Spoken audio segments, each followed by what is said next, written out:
بسم اللہ الرحمن الرحیم۔ السلام علیکم ورحمۃ اللہ وبرکاتہ۔ اپنے حلیف راجاؤں کے طنز آمیز خطوط پڑھ کر راجہ جے پال مسکرانے لگا اور خود کلامی کے انداز میں بولا، تم نادان لوگ کیا جانو کہ راجنیتی کسے کہتے ہیں۔ میں آئندہ کسی محاذ پر سبکتگین کو بھی دیکھوں گا اور تمہارے ذلت آمیز سلوک کا بھی جواب دوں گا۔ اپنے شوہر کی باتیں سن کر ارمغانہ شرازی بھی جبراً مسکرانے لگی۔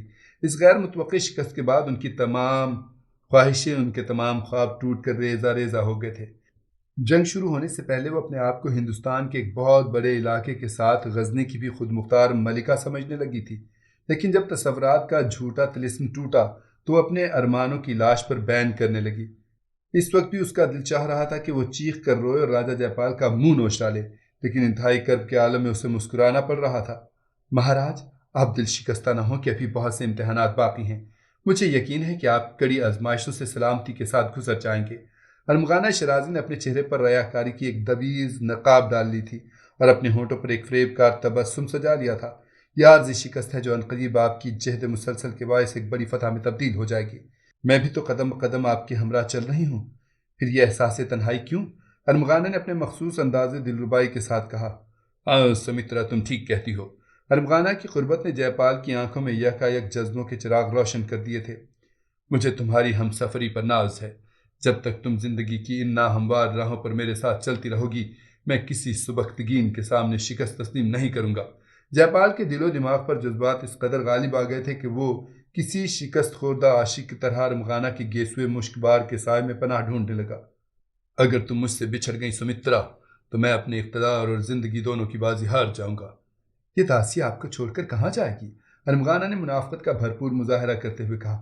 یہ کنیز اس کے سوا کچھ نہیں چاہتی کہ آپ اپنی رعایا کے سامنے اپنے اور میرے درمیان قائم ہونے والے رشتے کا اعلان کر دیں۔ آخر ارمغانہ کی خواہش اس کی زبان پر آ ہی گئی۔ سبکتگین سے شکست کھانے کے بعد ارمغانہ کو اپنا مستقبل تاریک نظر آ رہا تھا۔ اس سے وہ چاہتی تھی کہ جے پال جلد از جلد اس کی قانونی حیثیت کا اعلان کر دے تاکہ وہ براہمنوں اور راجپوتوں کی مہارانی بن کر کچھ دن تک اقتدار کی لذت حاصل کر لے، ورنہ کون جانے کہ راجہ جے پال کی ڈگمگاتی ہوئی نیا کب ڈوب جائے اور حالات کے بھنور میں ارمغانہ ایک حقیر تنکے کی طرح چکراتی رہے۔ اس کے علاوہ اس کا یہ منصوبہ بھی تھا کہ وہ زیادہ سے زیادہ دولت سمیٹ کر گردش ایام کے تمام تر خطرات سے محفوظ رہ سکے، اور پھر جیسے ہی راجہ جے پال اقتدار سے محروم ہو، وہ اس کی مملکت کی حدود سے نکل کر کسی دوسرے طاقتور راجہ کی پناہ میں چلی جائے اور نئے انداز سے اپنی فریب کاریوں کا سلسلہ جاری رکھے۔ ارمغانہ کو اپنے بے پناہ حسن کی طاقت پر پورا بھروسہ تھا۔ اس کے دل فریب نقش و نگار اور توبہ شکن عشوہ ترازیاں کسی بھی حکمران کو ورغلا سکتی تھیں، مگر اس کے ساتھ ہی ارمغانہ کو اپنی ڈھلتی ہوئی عمر کا احساس بھی ستاتا رہتا تھا۔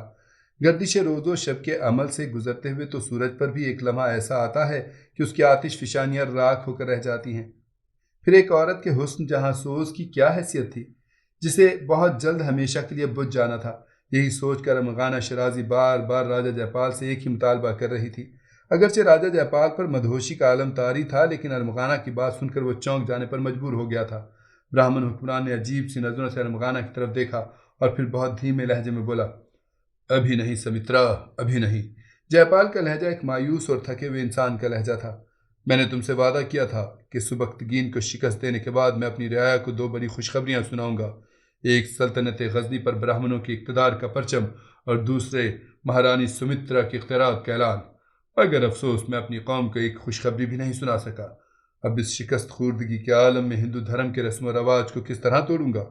ہندو مذہب سے بغاوت درکنار وہ ایک الگ مسئلہ ہے، لیکن میں سیاسی طور پر اپنے حلیف راجاؤں اور درباری عہدیداروں کی سوالیہ نظروں کا سامنا کیسے کروں گا؟ وہ لوگ مجھ سے یہ نہیں پوچھیں گے کہ دشمنوں کے قدم لغمان اور پشاور کی زمین کو پامال کر رہے ہیں اور تو ایک گوشے میں بیٹھا جشن نشاط منا رہا ہے۔ نہیں سمترا، میں ایسا نہیں کر سکتا۔ مجھ میں لوگوں کی تحقیر آمیز نگاہوں کا سامنا کرنے کی طاقت نہیں ہے۔ یکایک جے پال کے چہرے پر دہشت سی برسنے لگی تھی اور ایسے لگ رہا تھا جیسے شراب اور ارمغانہ کی قربت کا نشہ ٹوٹتا جا رہا ہو۔ پھر ارمغانہ نے تیز آواز میں کہا، کیا میں اپنی باقی زندگی بھی اسی طرح بسر کروں گی؟ شدت جذبات سے ارمغانہ کی آواز لرز رہی تھی۔ چوروں، مجرموں اور گناہ گاروں کی طرح، ایک داشتہ کی طرح؟ ارمغانہ کے سرخ و گداز ہونٹوں سے تلخیوں کا زہر ٹپک رہا تھا اور شگفتہ و شاداب چہرے پر غصے کی آگ بھڑک رہی تھی۔ اگر تمہیں مجھ سے محبت ہے سمترا، تو پھر سب کچھ برداشت کرنا ہوگا۔ یکایک راجہ جے پال کا لہجہ بدل گیا تھا اور اس کے انداز گفتگو سے آمرانہ بے رخی جھلک رہی تھی۔ ہم نے تم جیسی برباد شدہ عورت کی بہت زیادہ پذیرائی کی ہے۔ ہمارا یہ احسان کم نہیں ہے کہ ہم نے تمہیں اپنی قانونی بیوی کا درجہ دیا۔ ہم اس پر بھی پوری طرح قادر تھے کہ تمہیں ایک ادنا درجے کی داشتہ بنا کر چھوڑ دیتے، اور ہماری طرف سے اس بات کی بھی اجازت نہ ہوتی کہ تم ہمارے خلاف کوئی حرف احتجاج بلند کر سکو۔ راجہ جے پال کے بگڑے ہوئے تیور دیکھ کر ارمغانہ کا گل رنگ چہرہ زرد پڑ گیا۔ یہ آپ کیا کہہ رہے ہیں سمراٹ؟ ارمغانہ کی آواز اس طرح لڑکھڑا رہی تھی جیسے وہ لکنت کی مریضہ ہو۔ ہماری بات غور سے سنا سمترا، راجہ جے پال نے انتہائی ناخوشگوار لہجے میں ارمغانہ کو مخاطب کرتے ہوئے کہا۔ آج یہ مسئلہ ہمیشہ کے لیے حل ہو جانا چاہیے۔ کیا مسئلہ مہاراج؟ جے پال کا نیا روپ دیکھ کر ارمغانہ شدت خوف سے کانپنے لگی تھی۔ یہی کہ تم آئندہ اپنی شادی کے سرکاری اعلان کے لیے اصرار نہیں کرو گی۔ راجہ جے پال نے اپنی مرضی کے مطابق ارمغانہ کی قسمت کا فیصلہ سناتے ہوئے کہا۔ جب ہم کوئی بڑی فتح حاصل کر لیں گے تو پھر تمہیں بھی مہارانی کا اعزاز بخش دیں گے۔ یہ کہہ کر برہمن حکمران کچھ دیر کے لیے خاموش ہو گیا اور پھر یکایک چونکتے ہوئے بولا، ہاں، ہمیں فتح کے نام پر یاد آیا کہ تمہارا وہ نجومی باپ کہاں ہے جو پرشور داموں کے ساتھ ہماری عظیم الشان فتح کی پیش گوئی کر رہا تھا۔ ہم اس سے پوچھنا چاہتے ہیں کہ ستاروں کی چالیں کیسے الٹ گئیں اور آسمان پر لکھی ہوئی تحریر کس طرح تبدیل ہو گئی۔ اسے اسی وقت ہمارے حضور پیش کرو، وہ ہمیں بہت دن سے نظر نہیں آ رہا ہے۔ راجہ جے پال کے لہجے سے اسد شیرازی کے لیے شدید نفرت جھلک رہی تھی۔ پھر کچھ دیر کے بعد ہی اسد شیرازی سہما ہوا راجہ جے پال کی خلوت میں حاضر ہوا۔ تو بھی جھوٹا، تیرا علم بھی جھوٹا، راجہ جے پال نے انتہائی غضبناک اور حقارت آمیز لہجے میں کہا۔ اگر کسی نجومی کی دو پیش گوئیاں غلط ثابت ہو جائیں تو پھر ہمیشہ کے لیے اس کا اعتبار اٹھ جاتا ہے۔ آج سے ہم تجھے بھی ایک نامعتبر انسان سمجھتے ہیں۔ شدت غضب کے باعث جے پال کی مخمور آنکھوں سے چنگاریاں نکلنے لگی تھیں۔ دل تو یہ چاہتا ہے کہ ہم تیرا منہ کالا کر کے ملتان اور لاہور کی گلیوں میں پھرائیں، مگر کیا کریں کہ تو ہماری دھرم پتنی کا باپ ہے، اور یہی رشتہ ہمارے قہر کی آگ کو پوری طرح بھڑکنے نہیں دیتا۔ اسد شیرازی کو اپنا انجام بہت قریب نظر آ رہا تھا، لیکن ارمغانہ کی پشت پناہی کے سبب وہ مکمل طور پر بے امان اور غیر محفوظ نہیں تھا، اور اسی احساس تحفظ نے اسد شیرازی سے اس کے ہوش و حواس نہیں چھینے تھے۔ وہ چند لمحوں کے لیے سخت دہشت و اضطراب میں مبتلا ہو گیا تھا، لیکن فوراً ہی سنبھل گیا اور اس نے عیار لومڑی کی طرح نئی چالیں چلنا شروع کر دیں۔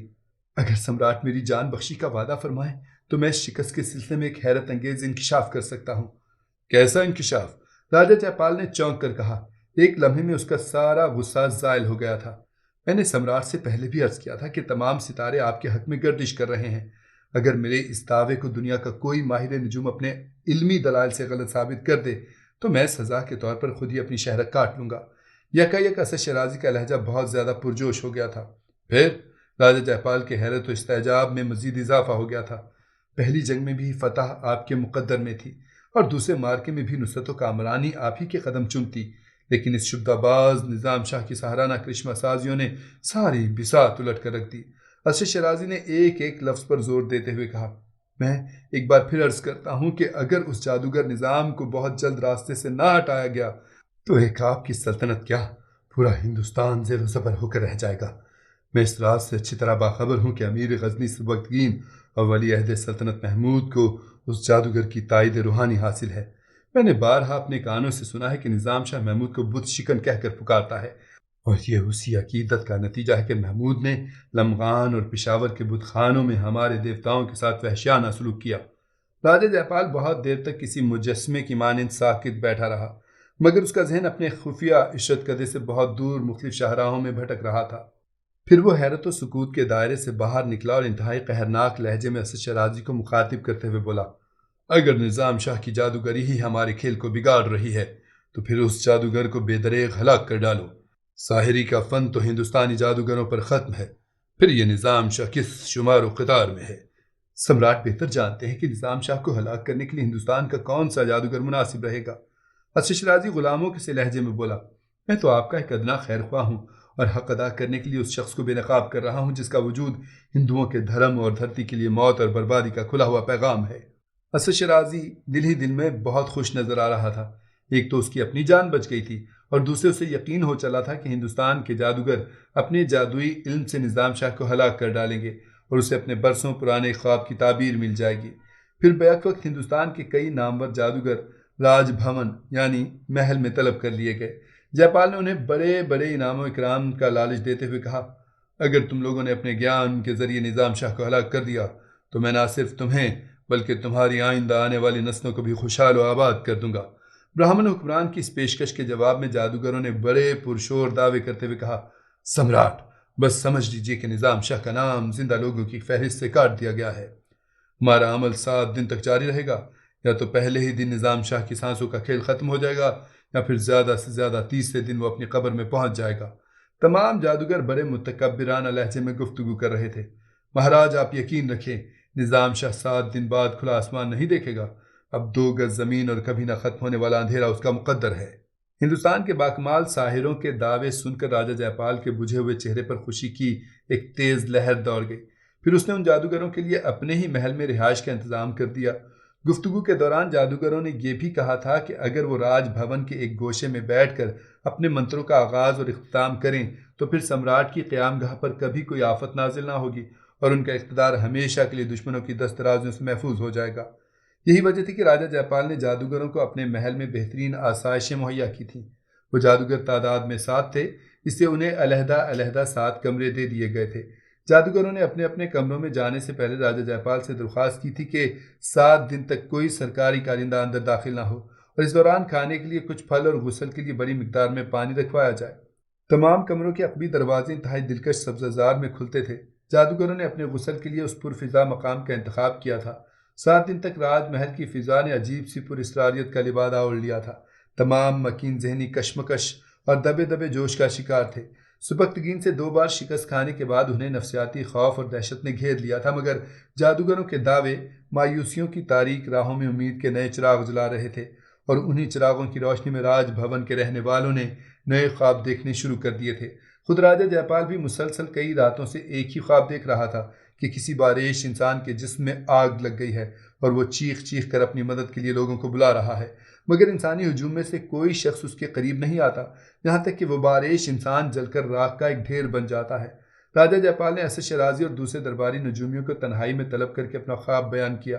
سب نے بیک زبان ایک ہی بات کہی، سمراٹ، یہ ہمارے مہان جادوگروں کے اس منتر کا رد عمل ہے جو راج بھون کے ایک گوشے میں پورے زور و شور کے ساتھ جاری ہے۔ جب آپ نے خواب کی حالت میں ایک شخص کو آگ میں جلتے ہوئے دیکھ لیا تو پھر پورے یقین کے ساتھ کہا جا سکتا ہے کہ آپ کے دشمن نظام شاہ کو مقدس آگ نے ہلاک کر ڈالا ہے۔ جب تمام جوتشی راجہ جے پال کے خواب کی تعبیر بیان کر کے خاموش ہو گئے تو اسد شیرازی نہایت پرجوش لہجے میں بولا، مہاراج، درباری جوتشیوں میں سے کسی نے نظام شاہ کو نہیں دیکھا ہے، اس سے ان کی بیان کردہ تعبیر محض قیاس آرائی پر مبنی ہے، مگر میں پورے وثوق کے ساتھ کہہ سکتا ہوں کہ وہ باریش شخص نظام شاہی ہیں جسے سمراٹ نے اپنی آنکھوں سے جلتے اور پھر راکھ کا ڈھیر بنتے دیکھا ہے۔ میں نے مہاراج کے سامنے آج تک کوئی دعویٰ نہیں کیا، لیکن آج میرا دل چاہتا ہے کہ میں بھی اپنے مالک کے روبرو پہلا اور آخری دعویٰ کر ڈالوں۔ یہ کہہ کر اسد شیرازی نے انتہائی عیاری کے ساتھ سر جھکا لیا۔ کہو اسد شیرازی، تم کیا کہنا چاہتے ہو؟ راجہ جے پال بہت زیادہ بے چین نظر آ رہا تھا۔ ہمارے سکون قلب کے لیے تم بھی کوئی دعویٰ کر ڈالو۔ تمہیں نہیں پتا کہ ہم کتنے اداس اور مضطرب ہیں۔ سمراٹ کے خواب کے مطابق نظام شاہ کا پورا وجود جل کر خاک ہو چکا۔ عیار اسد شیرازی پوری احتیاط اور تحفظ کے ساتھ بول رہا تھا، اس خواب کی روشنی میں میرا دعویٰ ہے کہ اب دنیا کی کوئی طاقت آپ کی فتوحات کے سلسلے کو نہیں روک سکتی۔ گردش کا ایک مقررہ وقت تھا جو گزر چکا اور گہن کی نزول بہت دور جا چکی ہے۔ اب آپ کی اقتدار کا سورج پوری آب و تاب کے ساتھ چمکے گا۔ کاش ایسا ہی ہو۔ راجہ جے پال کے لہجے میں بڑی ناسودہ حسرت پوشیدہ تھی۔ پھر 7 دن گزر جانے کے بعد جے پال کے سپاہیوں نے دھڑکتے دلوں کے ساتھ 7 کمروں کے دروازے کھولے۔